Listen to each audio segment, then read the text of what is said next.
carbohidrato, de este polisacárido formado por miles de unidades repetitivas de un solo tipo de carbohidrato, que es la glucosa, tiene función de reserva energética.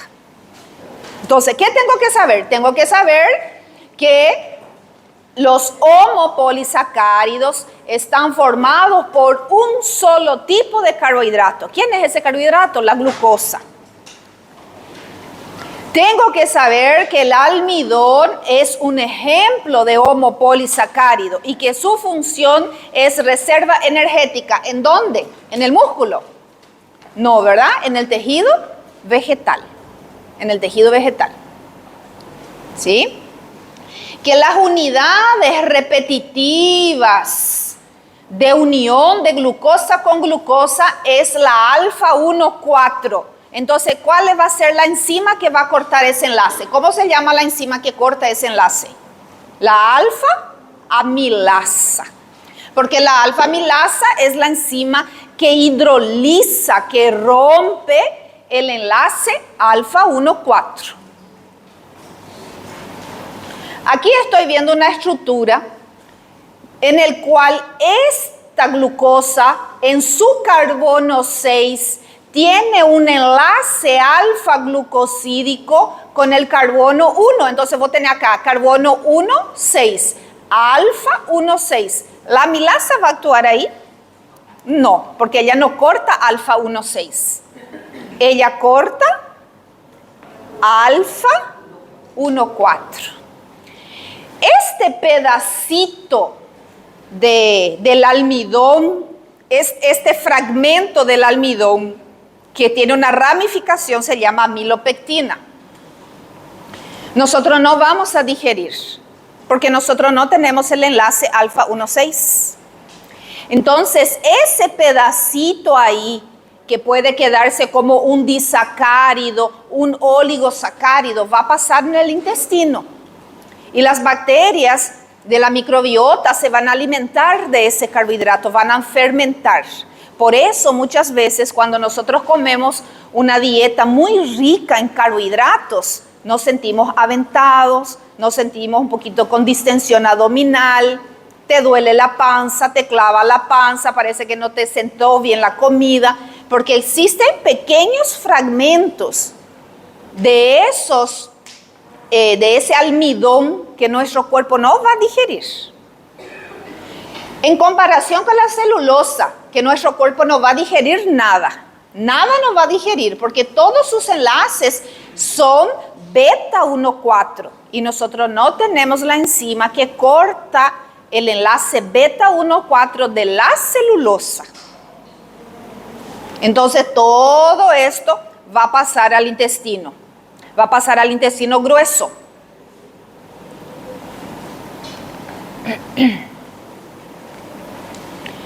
Que el glucógeno es algo muy parecido al almidón. Es muy parecido al almidón que tienen los vegetales. En nosotros se llama glucógeno. Y tenemos células especializadas como el hígado, el músculo, las células renales, en formar y guardar estos miles de secuencias del glucógeno. Miren, glucosa, todo acá es glucosa, ¿sí? Enlace alfa 1,4, enlace alfa 1,4, enlace alfa 1,4.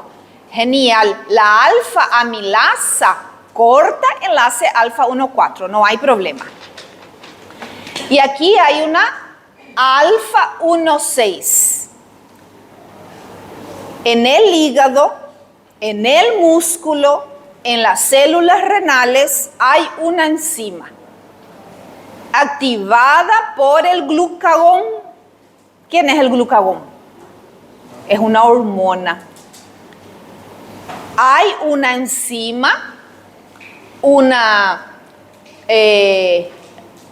enzima parecida con la alfa amilasa que va a lograr romper este enlace alfa 1,6.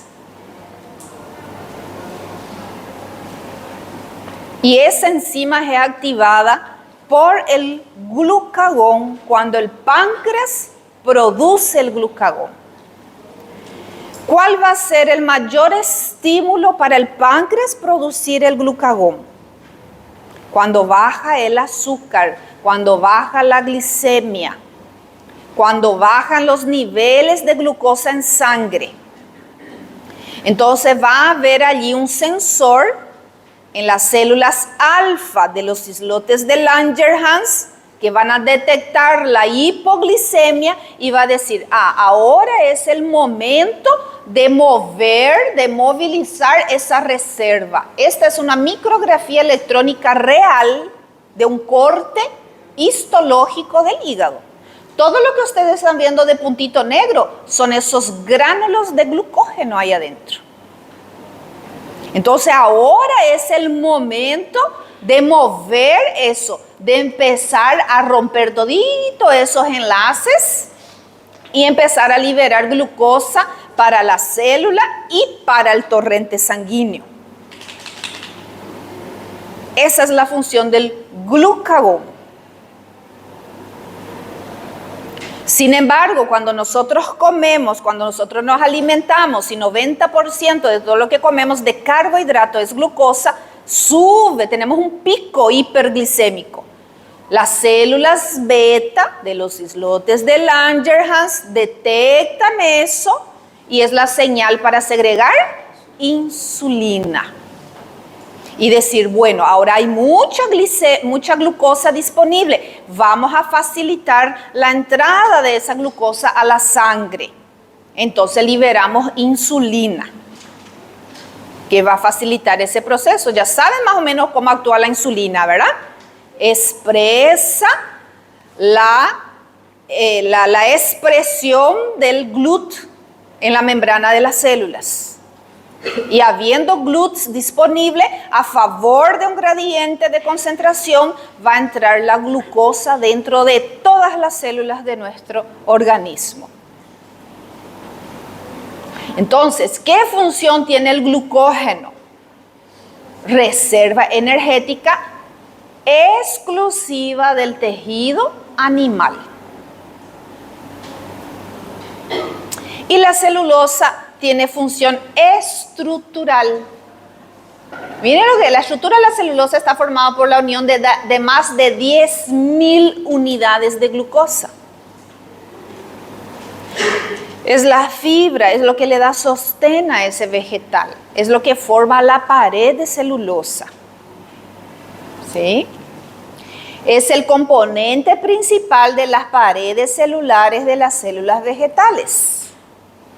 Entonces, cada vez que estamos comiendo un vegetal, él está formado por células, eso tiene pared celular, nosotros estamos comiendo celulosa, pero no tenemos las enzimas para romper estos enlaces beta 1,4. Después está este grupo de polisacáridos, que ellos lo que tienen de característico es que las unidades de repetición no son idénticas, no son iguales como la que acabamos de ver, todito era glucosa. Ellos tienen unidades de repetición distintas, diferentes. Y lo más característico está formado por disacáridos. Entonces, un disacárido diferente, ¿verdad? Que se repite en miles de unidades también. Entonces habíamos visto un ejemplo aquí, dos ejemplos, el ácido y el urónico. Entonces, estas piranosas acá son la glucosa. Nuestras células modifican esa glucosa. ¿Dónde? En el aparato de Golgi, en el retículo endoplásmico. Entonces, esta glucosa aquí sufrió una modificación en su carbono 6, que era así. Fue cambiado su carbono 6 por un grupo carboxilo. Él tenía un grupo funcional alcohol aquí y se cambió por un grupo carboxilo, COOH. Esa glucosa ahora ya no es la glucosa, es el ácido glucurónico. Otra molécula de glucosa sufrió otro cambio. En su carbono 2 tiene ahora dos grupos funcionales diferentes. un grupo acetil y un grupo amino. Y ahora esta glucosa se llama N-acetilglucosamina. Entonces aquí formó un disacárido y ese disacárido es el que se va a repetir una y otra vez y va a formar esta macromolécula llamada de ácido hialurónico. Quiero que me comenten qué conocieron sobre el ácido hialurónico en su investigación. Vamos a empezar por Ali. Ali, ¿qué vos encontraste de información sobre el ácido hialurónico? En voz alta, sí, un pedacito, ¿sí? El ácido hialurónico es un polisacárido del tipo glucosaminoglutano compuesto por repetitivos disacáridos poliméricos de ácido D-glucurónico y N-acetil D-glucosamina unidos por enlace Beta. en biología. 1,4, ¿verdad? Bueno, mira, justamente lo que estoy diciendo. Entonces, ¿qué acabó de decir Ali? Ali dijo que el ácido hialurónico es un ejemplo de glucosaminoglicano que está formado por unidades repetitivas de ácido D-glucurónico unido, ¿verdad? Con N-acetilglucosamina, este disacárido, unido por enlace beta 1,4. Es lo que les estoy mostrando a ustedes. ¿Cómo nosotros obtenemos este ácido hialurónico? ¿Cómo ese ácido hialurónico, que es un componente de nuestros tejidos, fabricado por nuestros tejidos conectivos, por nuestro tejido tegmentario, cómo llega en esta jeringa? ¿Cómo se obtiene ese ácido hialurónico? Rómulo, síntesis. El ácido hialurónico ele é produzido por la biotecnologia, em onde se usam também umas bactérias para que se hace esse ácido. Muy bien. Como é muita demanda, e aí eles usam essa forma. Una bacteria en un proceso sintético fermentativo, ¿verdad? Pero son bacterias modificadas genéticamente, ¿sí o no? ¿Qué grupos son las bacterias? ¿Escherichia coli? No. Streptococcus aureus, SP, ¿verdad? Hay variedades modificadas genéticamente para producir el ácido hialurónico humano. ¿Cuál es el ácido hialurónico humano? Este disacárido repetido 20,000, 25,000, 50,000 veces. Una molécula de ácido hialurónico puede tener 50,000 repeticiones de este disacárido. Hay diferentes tipos de ácido hialurónico. Ellos están clasificados de acuerdo a su densidad. Y esa densidad recibió el nombre de reticulación. ¿Encontraron eso? Que hay el ácido hialurónico reticulado, medio reticulado, más reticulado. Entonces, depende, ¿para qué uso yo quiero?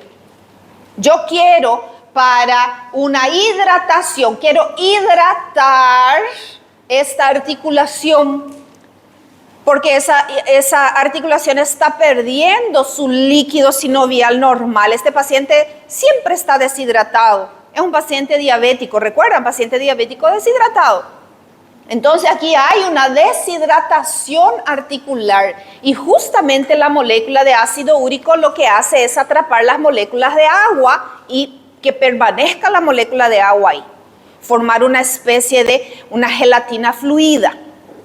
Entonces yo quiero un ácido hialurónico para hidratar la articulación de mi paciente, porque si esto sigue así, va a disminuir aún más ese líquido sinovial y va a empezar a dañar el cartílago que está ahí.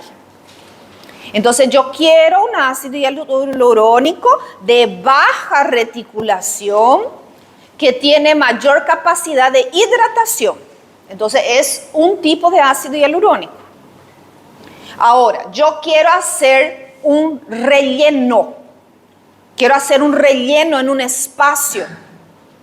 Quiero hacer relleno en el humor vítreo. Se usa en oftalmología el ácido hialurónico, sí se usa. Yo quiero hacer quiero rellenar un espacio. Yo necesito un ácido hialurónico más denso, o sea, más reticulado. Entonces yo pido un ácido hialurónico más reticulado. Él es más espeso, es casi duro.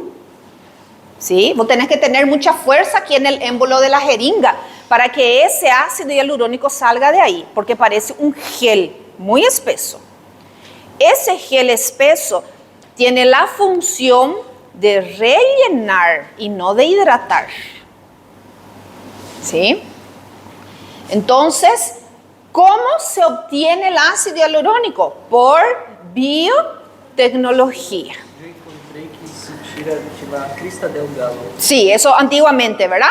Se sacaba de la cresta del gallo, se sacaba del colágeno o del cartílago del tiburón, de las aletas de los tiburones. Entonces la caza del tiburón era algo muy fuerte, ¿sí? Y se cortaban ahí sus aletas para poder obtener este tipo de material. No solo el ácido hialurónico, como todo esto, porque en el cartílago del tiburón hay todito esto. Entonces había una época de una caza indiscriminada de los tiburones. Hasta que llegó la biotecnología. Y la obtención de ese ácido hialurónico es más barata y en grande escala. Eso es lo que dijo Rómulo, porque hay una gran demanda, y entonces pudimos abaratar los costos, ¿verdad? Con la biotecnología. Luego, acá, Adela. No es Adela. ¿Cómo es tu nombre? María Eduarda. María Eduarda, ¿cuáles son los usos del ácido hialurónico en medicina? Onde ele é usado? Sí. Em medicina se utiliza em rellenos dérmicos, Rellenos dérmicos, cirurgia oftálmica, cirugías oftálmicas, ortopedia para viscosuplementação la ortopedia, ¿verdad? Para la viscosuplementación, em casos de osteoartritis. osteoartritis. Es una de las mayores indicaciones, ¿verdad? Condromalacia patelar. Hay un desgaste de ese cartílago aquí, y entonces hay que infiltrar el ácido hialurónico dentro de la cápsula articular. Hay que bañar esa estructura con el ácido hialurónico.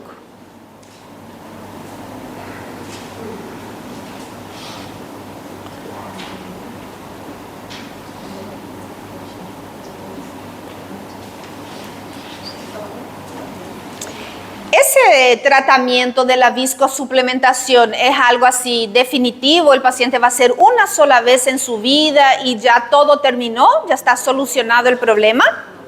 No, porque esto tiene una vida media, ¿verdad? Todos los glucosaminos tienen una vida media, tienen un metabolismo normal de producción y reciclaje. Y cuando ese metabolismo normal está comprometido, puede ocurrir esta patología. Es un cuadro patológico grave donde hay varios síndromes y recibieron el nombre de mucopolisacaridosis. Es el acúmulo de uno, de dos, de tres tipos distintos de glucosaminoglicanos. Algunos de ellos tienen tratamiento, el tipo 1, que es el Hurler, el Hunter, que es el tipo 2, el tipo 4, el tipo 6, tienen tratamiento. Los demás no, se han identificado 7 tipos diferentes. Causando, ¿verdad? Problemas musculoesqueléticos graves, en el cual la expectativa de vida de estos pacientes suele ser corta. Frecuentemente no llegan a la adultez. Frecuentemente tiene algún tipo de retraso mental, cardiopatías severas, problemas valvulares severos que le van a llevar a la muerte. Entonces, por tener un metabolismo normal, sabemos que ese ácido hialurónico no es para siempre. Él tiene una renovación. ¿Cuánto tiempo más o menos dura esa infiltración de ácido hialurónico en la rodilla? 6 a 8 meses, ¿verdad? Y una sola aplicación es suficiente en ese primer tratamiento que le vamos a hacer al paciente. ¿Cuántas aplicaciones son sugeridas? ¿Encontraron? 3 aplicaciones, 2 aplicaciones. ¿Cuántas aplicaciones? Con una ya va a ser suficiente. ¿Cuánto? Dependiendo de cuánto el paciente necesita obtener, Dependiendo de la mejora del paciente. Pero no hay una sugerencia de cuánto. 3 a 5. 3 a 5 vos le vas a tener que decir a tu paciente en la primera consulta, mira, vamos a hacerte este tratamiento, la viscosuplementación, más o menos son de 3 a 5 aplicaciones, depende de cada paciente. Con 3 aplicaciones ya puede quedar muy bien, desaparece el dolor, vas a poder caminar normalmente, ¿verdad? Vamos a frenar ya esa degeneración y otros pacientes van a necesitar 4, otros pacientes van a necesitar 5. Y hay pacientes que con 5 aplicaciones no van a mejorar nada. Entonces ese es el paciente candidato a una cirugía, ¿sí? Una prótesis. Y la prótesis también tiene su vida media, no es para siempre, no es que le puse la prótesis y va a durar 20, 30 años ahí. Más o menos la vida media de una prótesis articular son de 4 a 6 años. Entonces el paciente tiene que saber que esa prótesis de rodilla, de rótula, de lo que se le haga ahí, se va a cambiar más o menos dentro de 4 a 6 años. ¿Samuel? El peso molecular. A precio, el precio.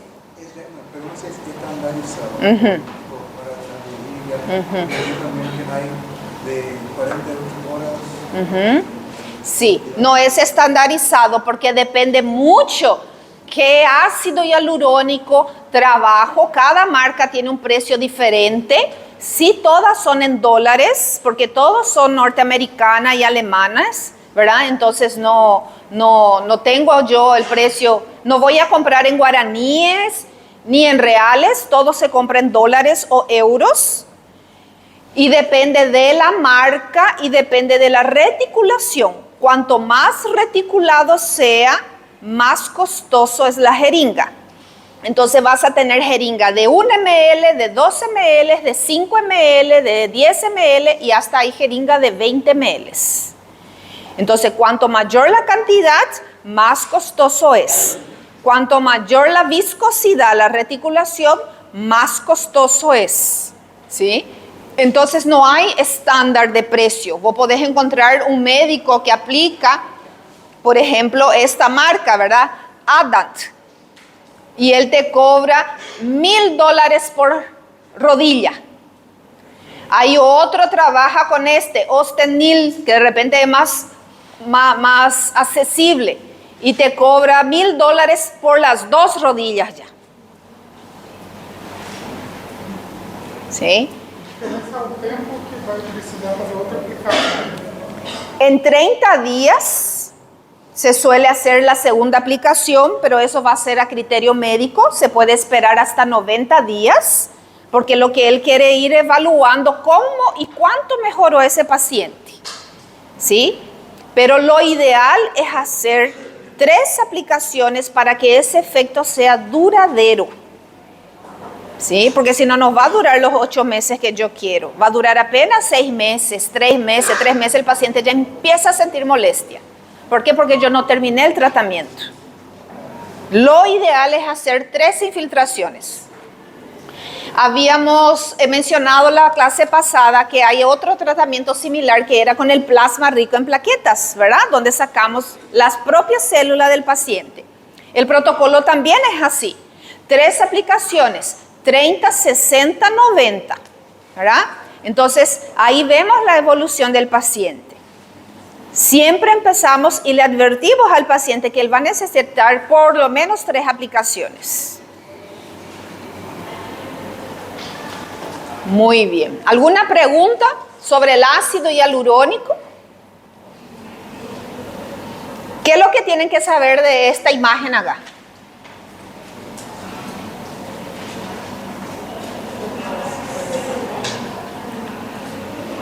Que la unidad de repetición es un disacárido.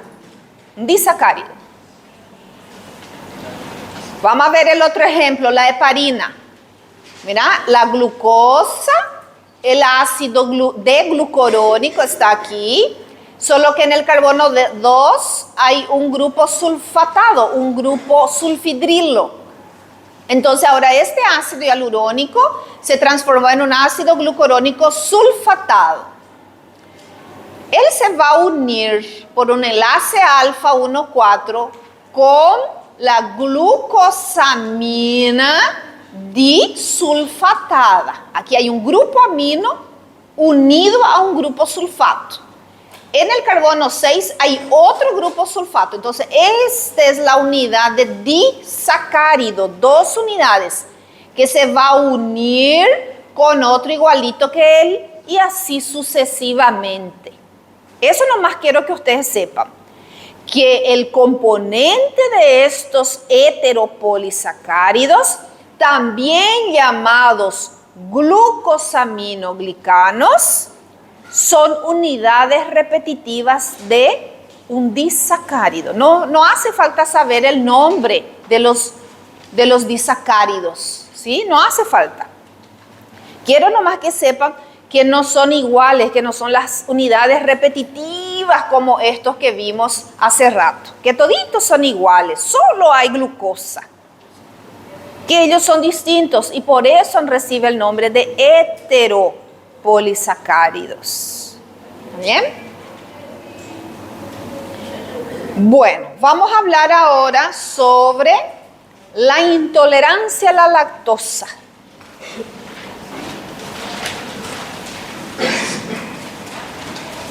¿Qué es lo que es la intolerancia a la lactosa? ¿Es una patología? ¿Es una enfermedad?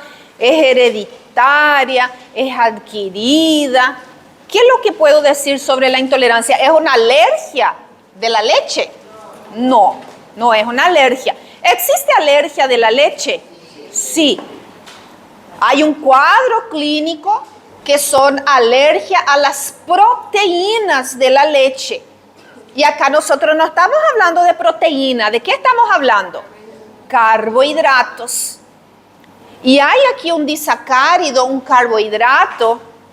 Parece que no hay más silla. Jonananda, mira si en la sala al lado hay silla, ¿sí?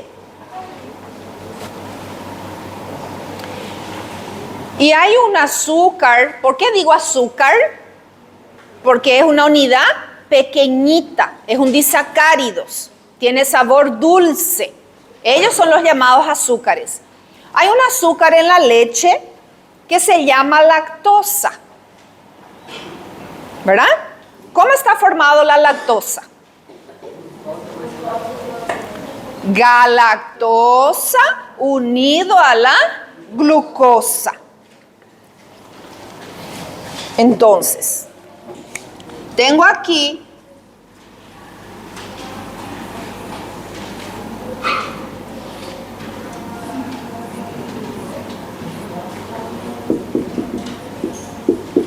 a la galactosa,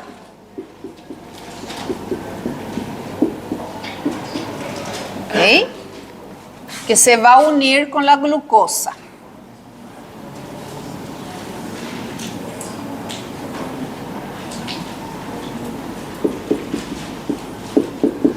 Voy a poner allá arriba la estructura para que puedan copiar. Va a quedar mejor, van a ver mejor ahí arriba. Aquí. Esta es la lactosa.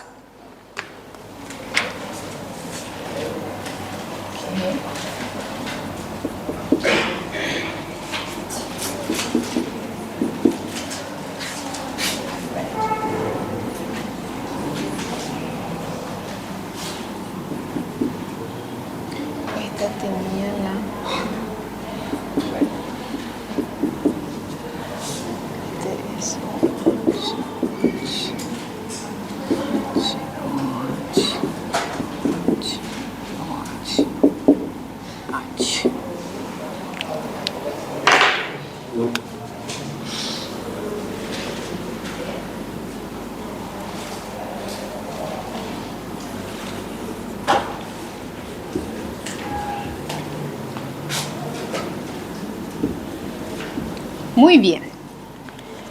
Entonces, la única diferencia entre la galactosa y la glucosa es la posición de un hidroxilo, una hidroxila en uno de sus carbonos. Entonces aquí tengo el carbono 1, 2, 3, 4, 5, 6. La misma cosa.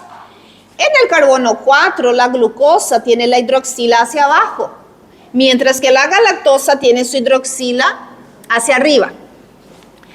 En el carbono 1, mira cómo está aquí la hidroxila arriba en el carbono anomérico. Entonces yo tengo una alfa galactopiranosa o tengo una beta. Beta. Entonces yo tengo una beta galactosa. Porque esto podía quedar abajo también, ¿verdad? Y si quedaba abajo, entonces iba a ser alfa. Y esto determina cómo se llama ese enlace, porque este carbono anomérico aquí, que tiene ese grupo funcional, va a participar directamente en la formación del enlace O glucosídico. ¿Quiénes se van a enlazar? El carbono 1 con el carbono 4. Entonces, esta hidroxila aquí va a juntarse con esta hidroxila aquí. Esta hidroxila va a captar este hidrógeno de esta hidroxila y se va a juntar y se va a formar una molécula de agua. ¿Qué es lo que sobró de estas dos hidroxilas? Este oxígeno. Y ese es el oxígeno que va a formar el puente, el enlace O glucosídico. Y ese es el enlace que la alfa-amilasa, que la beta-lactasa sabe cortar, o sea, las enzimas. Ese es el enlace que las enzimas saben cortar. En este caso específico, yo tengo un enlace beta, ¿verdad? Pero era beta porque mi galactosa es beta. Pero yo le dije a ustedes, se van a recordar porque van a ver el hidrógeno abajo y se van a recordar que es beta.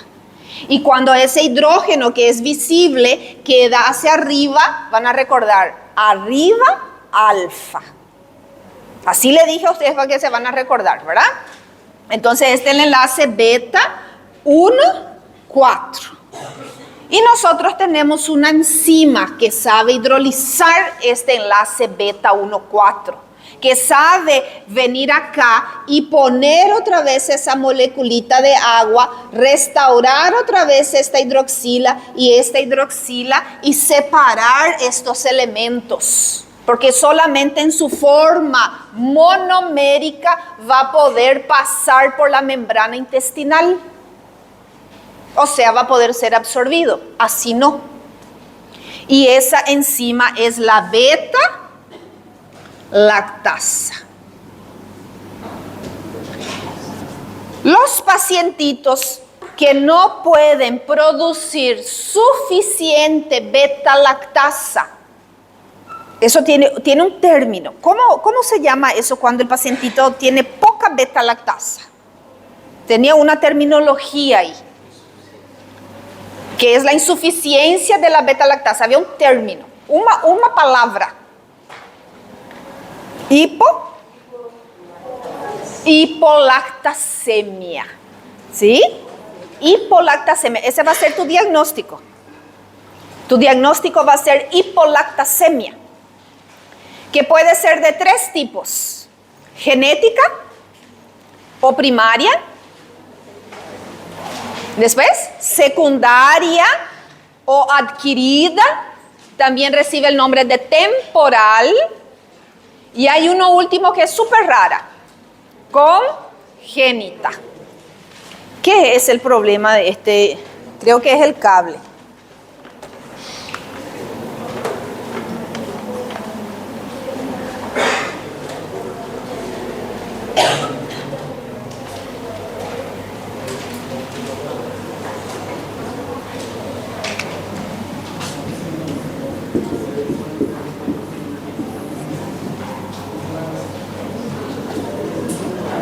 Uy.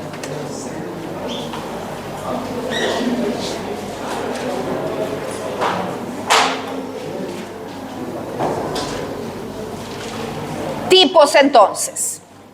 Primaria. Hipolactasemia primaria. También recibe el nombre de genética.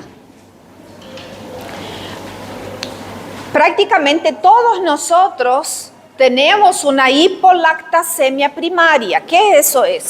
Es la pérdida progresiva que tiene el intestino de producir la beta-lactasa. O sea que nosotros vamos teniendo una pérdida fisiológicamente normal. Eso es de acuerdo, es por el envejecimiento celular. Por eso los abuelitos, las personas de tercera edad, ellos tienen más dificultad para digerir los lácteos. Cuando ellos consumen un poco más de lácteos de lo que ellos pueden digerir, le da diarrea, por ejemplo, a ellos. Le da mucha flatulencia, le da mucho desconfort. ¿Por qué? Porque nosotros tenemos una pérdida progresiva en la producción de esa enzima. Eso es genético. Y es considerada la hipolactasemia primaria. No tiene cura. No vamos a volver a poder estimular que esa célula produzca la beta-lactasa. ¿Sí? No hay tratamiento para eso. Entonces es una pérdida progresiva. Luego, el segundo tipo es la llamada secundaria. Es debido, y esta es la genética, dice que alrededor de 70% de la población mundial tiene esto y 70% de todos los casos de la intolerancia a la lactosa es primaria. Después tenemos la secundaria a una causa no genética. Secundaria a una patología de base que tiene mucho que ver con el intestino. Entonces, todo lo que pueda irritar, dañar, inflamar, causar un tipo de injuria en ese intestino, va a perjudicar las funciones de los enterocitos. Y una de sus funciones es producir la beta-lactasa. Entonces, una enfermedad llamada celiaquía, ¿verdad? Que es una intolerancia al gluten, una sensibilidad al gluten, una disbiosis intestinal, una enfermedad de Crohn, un proceso de malnutrición, un trastorno de la alimentación, el uso de fármacos que puedan dañar esa mucosa intestinal, sobre todo los antibióticos. Los antibióticos matan a las bacterias, a la microbiota. Esa microbiota forma un papel protector ahí demasiado importante. Entonces, todo lo que tenga que ver con esa parte intestinal que puede alterar el intestino, puede causar una intolerancia a la lactosa. ¿Qué es lo interesante acá? Que ella puede ser apenas temporal, que ella puede ser reversible. Pacientito tiene enfermedad de Crohn, es una enfermedad autoinmune, ¿sí? De inflamación de intestino. Yo tratamos eso en el paciente, está súper bien su intestino, no tiene por qué tener la intolerancia a la lactosa junto o en este momento. Si durante la aparición de esa enfermedad, durante el tratamiento de esa enfermedad, apareció la hipolactasemia, al mejorar todo el cuadro y mantener ahora saludable el intestino del paciente, vamos a revertir ese cuadro de hipolactasemia. ¿Bien? Entonces es curable. Pero não pode gerar uma nova inflamação em caso de Crohn, se reintroduzir o... Sí, claro que sí. Ahí, el pacientito que decidió no consumir lácteos, hizo la supresión de lácteos en su alimentación y en algún momento quiere otra vez consumir lácteos, ¿verdad? Esa reintroducción va a causar una hipolactasemia temporal hasta que vuelva a acostumbrarse a la digestión de ese azúcar. De a poco, ¿sí? Número 3, esta es la más rara. Congénita. ¿Qué significa eso? Que nace así, nació. Entonces quiere decir que ni la leche materna va a poder tomar, porque la leche materna tiene lactosa. La leche de los mamíferos tiene lactosa. Entonces es una condición grave, es una condición poco frecuente, ¿verdad? Pero también es incurable, es irreversible. Él tiene un fallo genético en la expresión de la información que se traduce en esa proteína enzimática, beta-lactasa. Entonces hay un error genético ahí.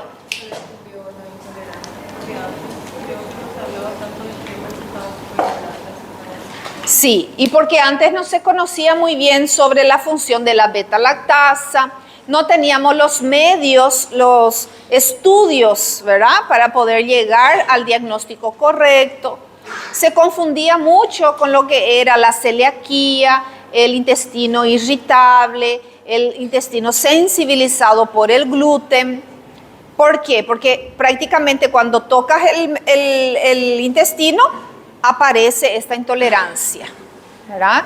Entonces era difícil de definir si era uno u otro o si eran los dos. Nesse caso de congênito, pode diminuir? No tiene tolerancia. Entonces, tenemos que saber los niveles. Niveles de intolerancia. ¿Qué nivel de tolerancia de lácteos tiene, verdad? Tiene un nivel leve, moderado o severo.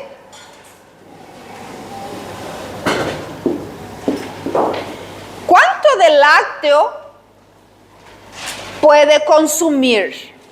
Menos de 5 gramos, o sea, comió un sandwichito con un pedacillo de queso, con una fetita de queso y ya, chao. Le aventó todo, le dio náusea, le constipó, le dio diarrea, o sea que aparecieron los síntomas. Es aquel paciente que no puede consumir prácticamente nada de lácteos. Ese es el intolerante severo. Aquellos que pueden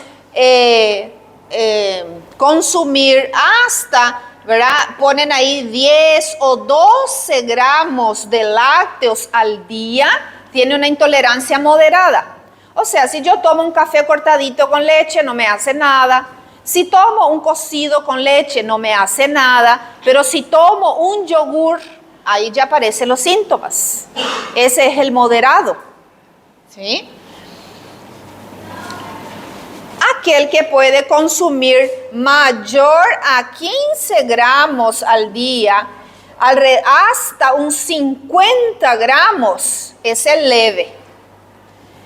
Entonces, tomé mi café, mi desayuno, había lácteos, en el almuerzo de repente comí un pedacito de queso, algo de lácteo, pero a la noche comí una pizza de 4 quesos. Ahí ya me dio la intolerancia. ¿Por qué? Porque ya pasé mi cota diaria. Ya pasé los 50 gramos diarios. ¿Sí? Con la ayuda del médico, con la ayuda de la nutricionista, podemos llegar a conocer los niveles de tolerancia del paciente y es muy importante porque él va a saber qué es lo que él puede comer de lácteos, hasta cuánto puede comer, ¿sí? Bueno, los síntomas. ¿Qué ustedes encontraron sobre los síntomas?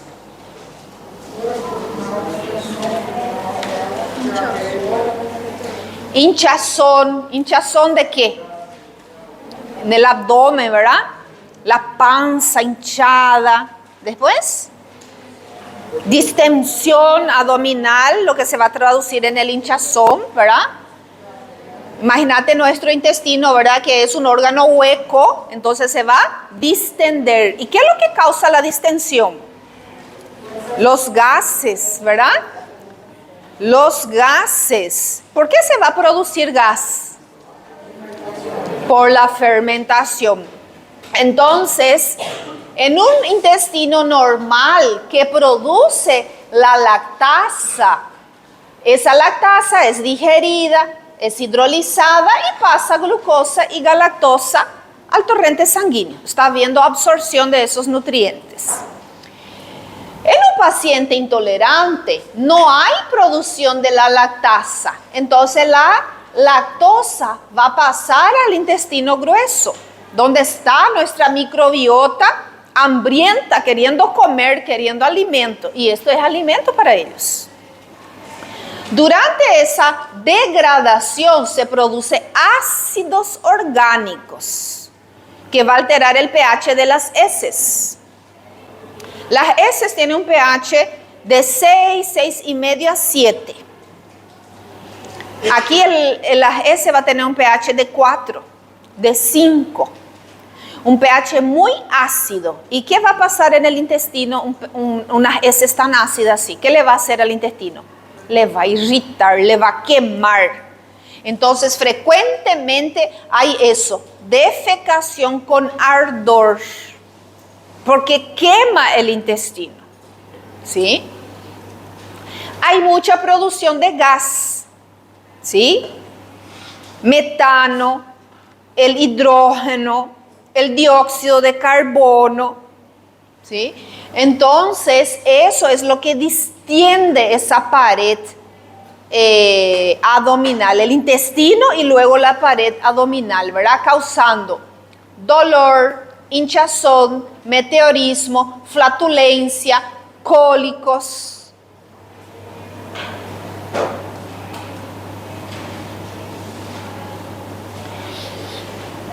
¿Cuáles podrían ser las complicaciones ahí? Nuestro pacientito con intolerancia a la lactosa, que no recibe diagnóstico, que no recibe tratamiento ni un tipo de orientación, ¿cuáles podrían ser las complicaciones en ese pacientito? Sobre todo en un niño en etapa de crecimiento. Desnutrición, deshidratación. Después, atrofia de la superficie de nutrición. Imagínate un bobo. Entonces, todos los nutrientes que ese pacientito, ese niño en etapa de crecimiento tenía que absorber aquí, no se va a absorber porque hay una reducción de la superficie de absorción. Hay un daño en la mucosa intestinal. Esa vitamina D que él tenía que absorber para fomentar la matriz ósea, porque sus huesitos están creciendo, no va a ocurrir raquitismo. Ese hierro que tenía que absorberse aquí para formar la hemoglobina, para fomentar la hematopoiesis, para la oxigenación de sus tejidos, sobre todo su sistema nervioso, no va a ocurrir, el paciente va a estar anémico. La deficiencia de hierro en un niño es muy grave. Deteriora su poder cognitivo. Los niños que tienen deficiencia de hierro tienen un coeficiente intelectual menor a otro niño que no tiene deficiencia de hierro. Y esa es una secuela que él va a llevar para el resto de su vida. Por eso amerita el diagnóstico correcto y las orientaciones correctas.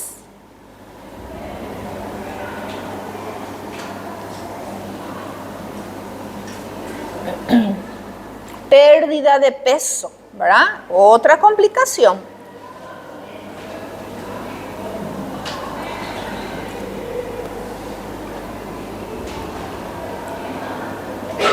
Las pruebas de laboratorio que ustedes tienen disponibles para poder llegar a ese correcto diagnóstico.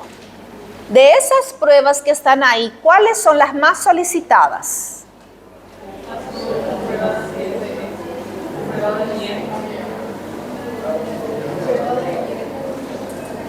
La prueba de aliento, después, test sanguíneo de intolerancia oral a la glucosa, a la lactosa, después, el test genético que hoy en día es bastante difundido y antes era tan costoso, costaba 1 millón, 1,5 millones, hoy te cuesta 400,000 guaraníes.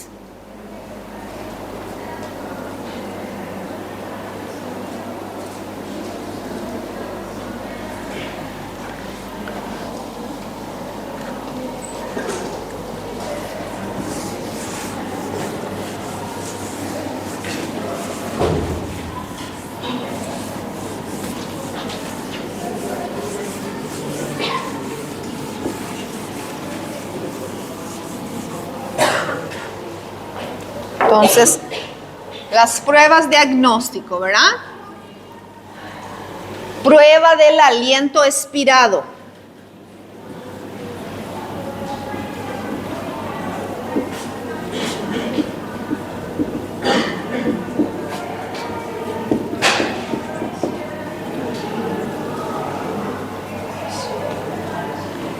Dos. El test sanguíneo de sobrecarga de lactosa, oral de lactosa. Test sanguíneo de sobrecarga oral a la lactosa.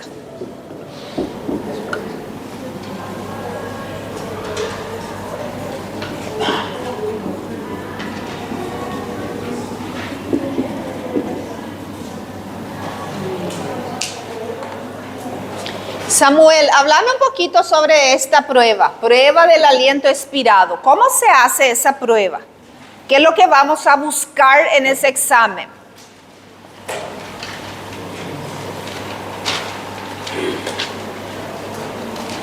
Está frío ¿verdad? ¿Nadie tiene el control en el celular para el aire? ¿Viste que hay la aplicación? ¿Nadie tiene? Descarga la aplicación y pone hacia arriba. Ese tiene en la aplicación. ¿Encontraste, Samuel, esa prueba? Prueba del aliento expirado o test expiratorio, dice. Sí.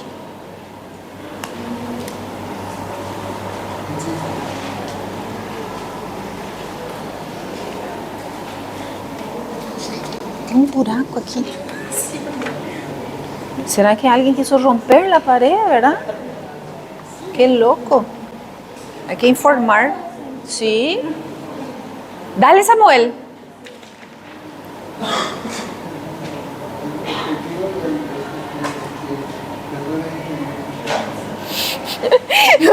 No entiendo nada, Samuel. Fuerte. Dale. El objetivo de este test Ujú. es ver ingerir un azúcar en la computadora. Si hay una alta cantidad de hidrógeno Ujú.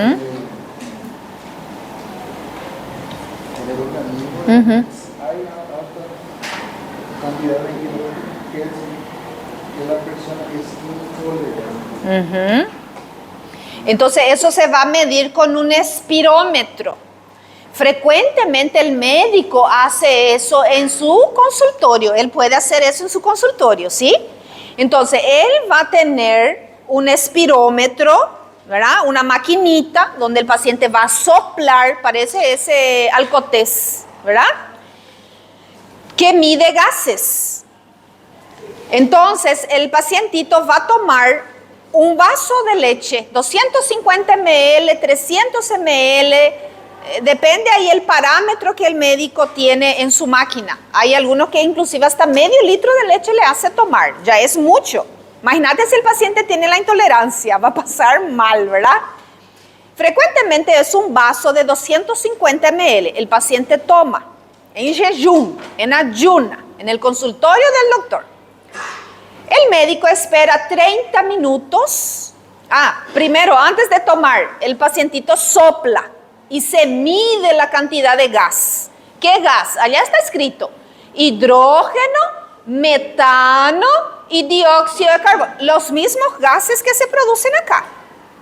Ese gas, por ser volátil, él se difunde, ¿verdad? Cuando nosotros eructamos, ajotamos, nosotros liberamos ese gas, ¿sí? Y eso también va a salir en la máquina cuando nosotros soplamos.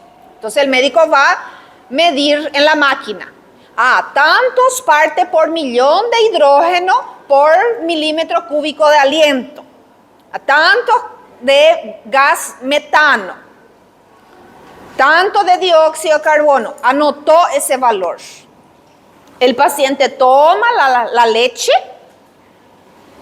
o toma la solución de lactosa que viene en el laboratorio, que es asqueroso. No sé si alguien alguna vez ya tuvo que tomar eso. Horrible, horrible, de lo último. No puede devolver y se devuelve todo. Se suspende la prueba y después otro día tiene que hacer de nuevo, ¿verdad? Bueno, espera 30 minutos sentado en reposo y vamos a comenzar a medir. Entonces el pacientito sopla y se mide y se compara con él en ayuno.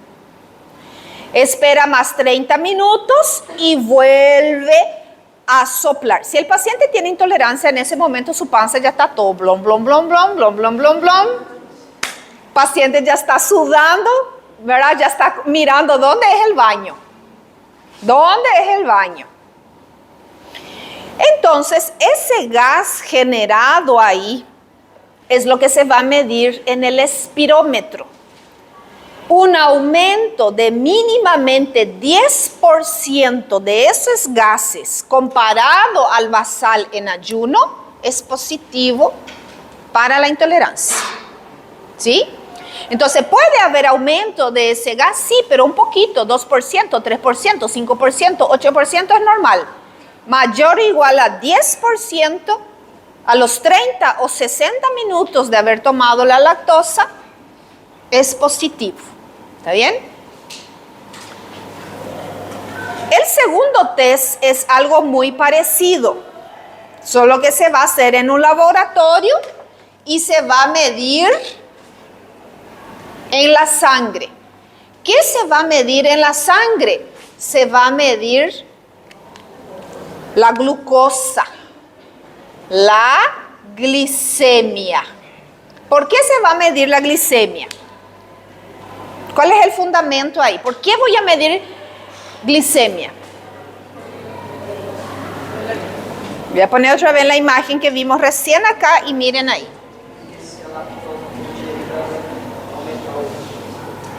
¿Verdad? Si la lactasa está presente, va a haber hidrólisis y va a haber absorción de glucosa y galactosa. Y la glucosa yo puedo medir de una forma muy sencilla y fidedigna por este examen de glicemia. Si hay absorción intestinal es porque hay acción de la lactasa. Si no hay absorción es porque hay hipolactasemia. Entonces, se van a tomar 3 muestras sanguíneas del paciente. Uno va a ser en ayunas. ¿Cómo era ayunas en portugués? Jejum.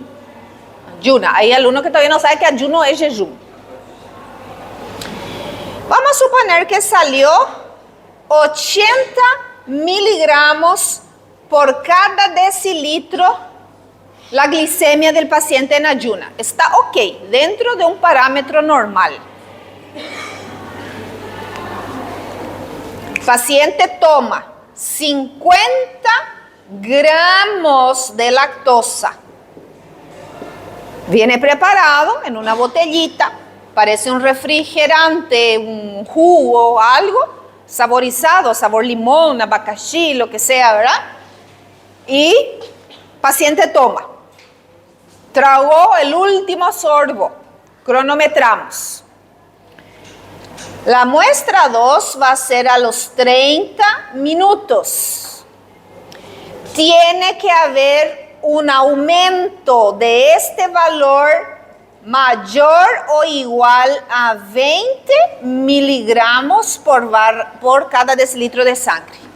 O sea, que si hay la lactasa actuando ahí, esta mi segunda muestra, ¿cuánto tiene que dar? Mínimo 100.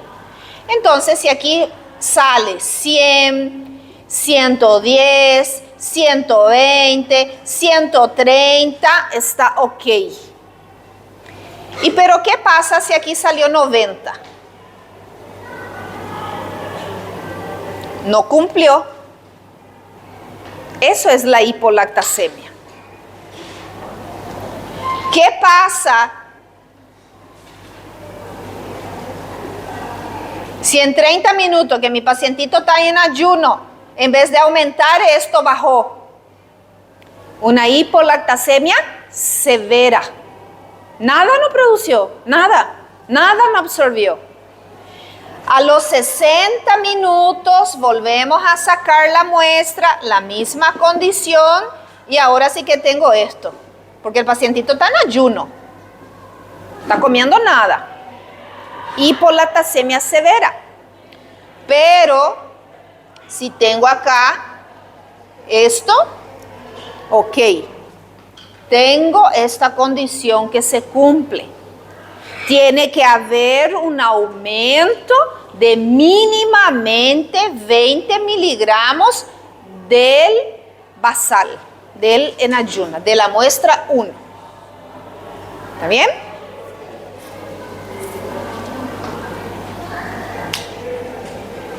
Más la clínica del paciente, ¿verdad? Que te cuenta que hay síntomas, que no se siente bien, que frecuentemente se estufa, se aventa, que hay dolores abdominales, entonces se cierra el cuadro. Si sale un valor dudoso, hay que investigar las otras patologías. Una celiaquía, un intestino sensibilizado, ¿sí? Un intestino inflamado,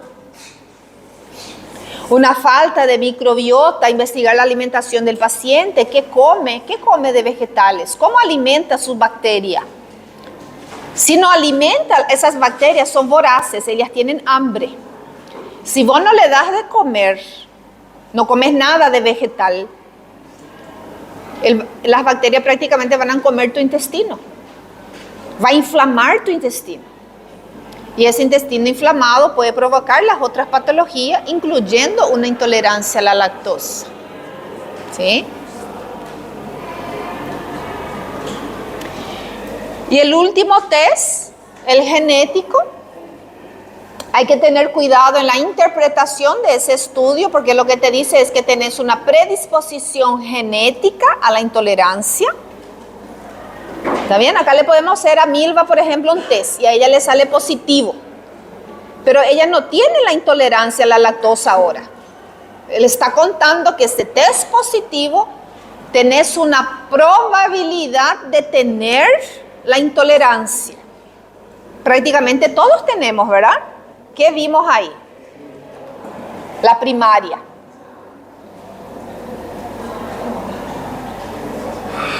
Se puede presentar en una edad más joven o más avanzada. Pero si Milva ya dice, no, cuando yo tomo un helado, siento que ese helado no me cae bien, me aventa todo.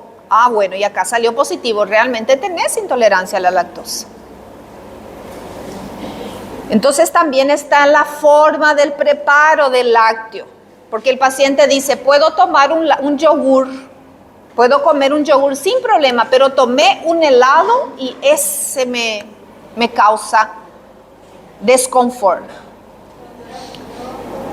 Sí.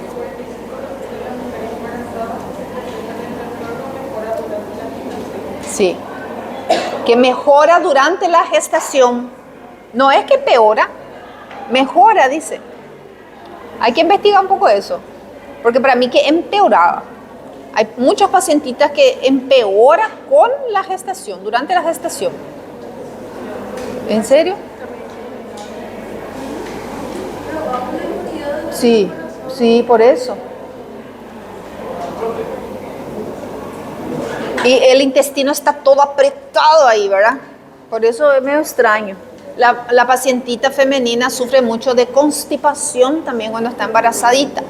Y eso también puede causar una alteración inflamatoria en ese intestino y propiciar la aparición de la intolerancia. ¿Sí? Sí. Adelante. ¿Sí?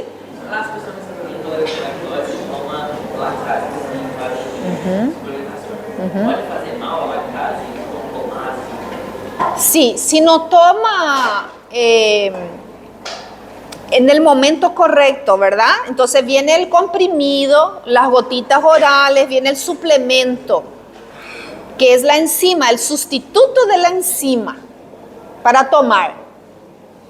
Entonces yo dije, bueno, voy a comer algo con lácteo y media hora antes tengo que tomar la pastilla, tengo que tomar la gotita. Pero al final no comí nada de lácteos, pero yo tomé la pastilla. ¿Te puede causar daño eso? Sí. Porque vos no estás necesitando y estás tomando una enzima y tiene actividad enzimática. Te puede dañar el intestino. Porque esa es una droga, es una proteína sintética. No es algo natural. ¿Sí? El fármaco. ¿Cuál sería la mejor opción de tratamiento? Optar por los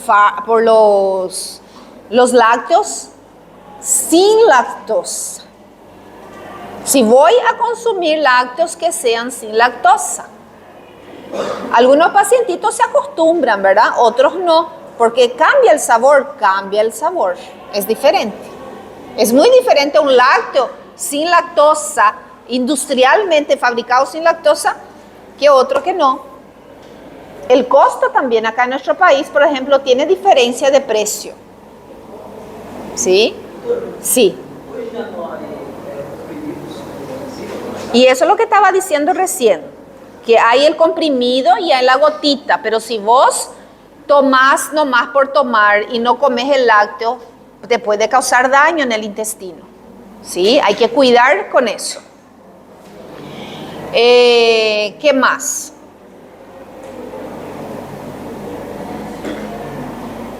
Saber la cantidad de lácteos que puedo consumir. El que puede consumir una cierta cantidad, súper bien, él sabe ya lo que él puede consumir, pero está aquel que no puede consumir nada.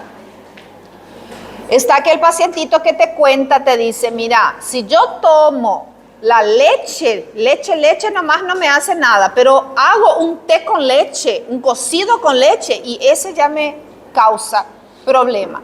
Entonces está también el componente del alimento. ¿Qué tiene ese alimento que perjudica la digestión del paciente? Entonces él tiene que encontrar su punto medio. ¿Qué es lo que él puede consumir? ¿Qué cantidad puede consumir? ¿Sí? Entonces hay algunos alimentos que son más digeribles para ese paciente y hay otros que no. Entonces él tiene que encontrar el punto medio.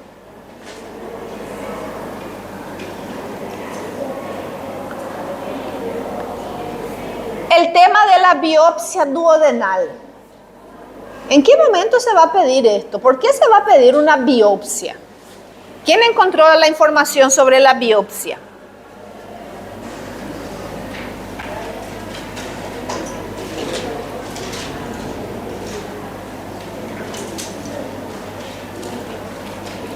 Vamos a tener que pedir una biopsia para hacer un diagnóstico de intolerancia a la lactosa. Cuando se trate de una hipolipidemia secundaria a causa de una de esas enfermedades, sobre todo Crohn y celiaquía. Esas son las dos patologías intestinales que amerita biopsia y el paciente puede tener esa enfermedad junto con la intolerancia. Esa es la enfermedad que está causando la intolerancia.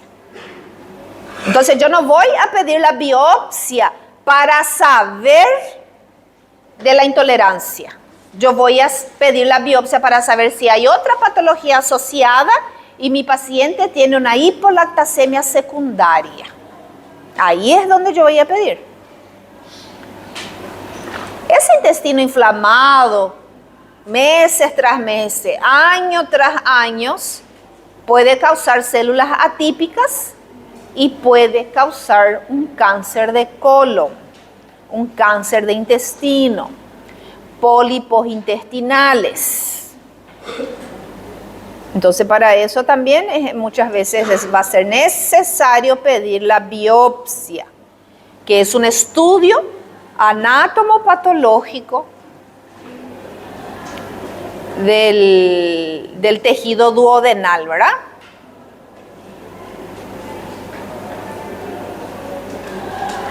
Prueba de acidez de heces.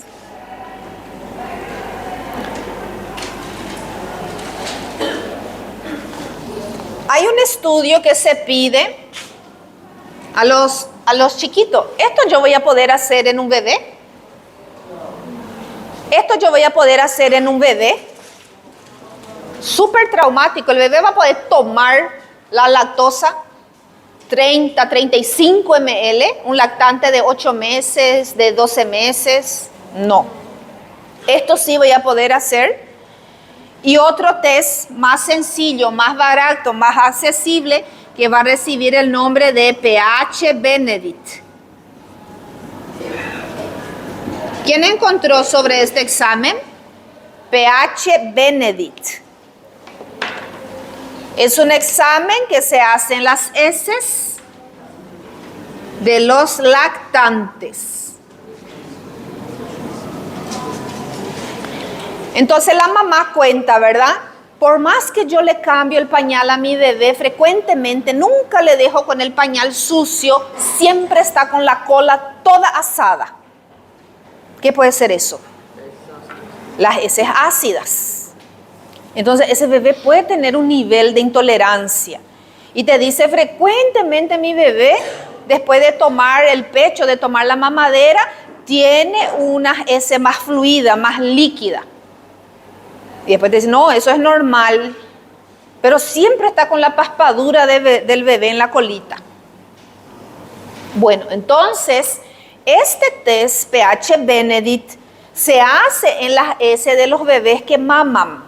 Los lactantes que toman leche, que prácticamente todo su alimento es leche, ¿sí? Podemos pedir hasta a los 24 meses, hasta los 2 añitos, hay muchos lácteos en la alimentación del niño, ¿sí? Y puede provocar eso. Voy a medir el pH en las heces del bebé, que me va a dar un pH ácido, ¿verdad? Y voy a hacer una reacción química en busca de azúcares reductores. Entonces, como no se digiere bien, esos azúcares pasan directo ahí al intestino grueso, va a pasar en las heces. Estos azúcares son azúcares reductores. Y eso es lo que va a medir esta reacción química llamada Benedict. Voy a poner en evidencia que las heces del niño tienen gran cantidad de azúcares reductores. Entonces no se está absorbiendo. Cuesta 30,000 guaraníes. El resultado está en el día. No hay que pincharle al bebé, no hay que sacarle sangre al bebé, no hay que darle de tomar nada. Solamente la muestra de sus heces. ¿Sí? Ese es el pH Benedict. ¿Alguna vez ya escucharon sobre ese examen? PH Benedict.